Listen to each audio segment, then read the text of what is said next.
ఆదికాండం 20వ అధ్యాయం. అక్కడనుండి అబ్రాహాము దక్షిణ దేశమునకు తరలిపోయి కాదేషుకును షూరుకును మధ్య ప్రదేశములో నివసించి గెరారులో కొన్నాళ్లు ఉండెను. అప్పుడు అబ్రాహాము తన భార్యయైన శారాను గూర్చి ఈమె నా చెల్లెలని చెప్పెను గనుక గెరారు రాజైన అబీమెలెకు శారాను పిలిపించి తన యయ్యంట చేర్చుకొనెను.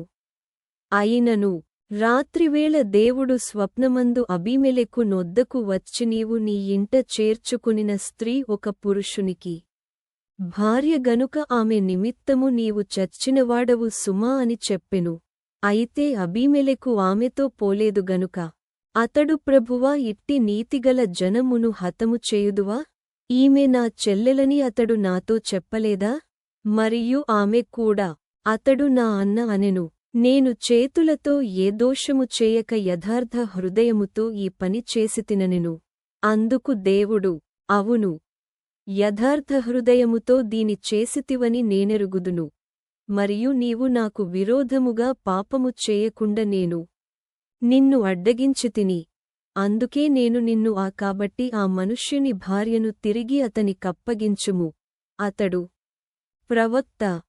అతడు నీ కొరకు ప్రార్థన చేయును, నీవు బ్రతుకుదువు. నీవు ఆమెను అతని కప్పగించని ఎడల నీవును నీవారందరును నిశ్చయముగా చచ్చెదరని తెలిసికొనుమని స్వప్నమందు అతనితో చెప్పెను. తెల్లవారినప్పుడు అబీమెలెకు లేచి తన సేవకులందరినీ పిలిపించి ఈ సంగతులన్నీయు వారికి వినిపించినప్పుడు ఆ మనుష్యులు మిగుల భయపడిరి. అబీమెలెకు అబ్రాహామును పిలిపించి నీవు మాకు చేసిన పని ఏమిటి?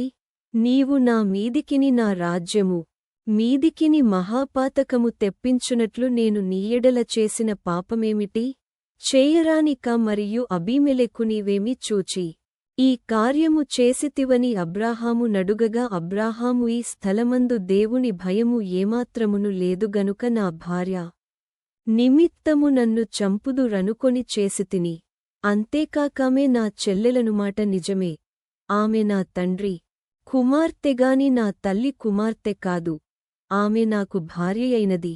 దేవుడు నన్ను నా తండ్రి ఇల్లు విడిచి దేశాంతరము పోవునట్లు చేసినప్పుడు నేను ఆమెను చూచి మనము పోవు ప్రతి స్థలమందు ఇతడు నా సహోదరుడని నన్ను గూర్చి చెప్పుము.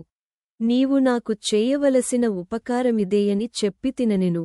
అబీమెలెకు గొర్రెలను గొడ్లను దాసదాసి జనులను రప్పించి అబ్రాహాముకిచ్చి అతని భార్యయైన శారాను అతనికి తిరిగి అప్పగించెను.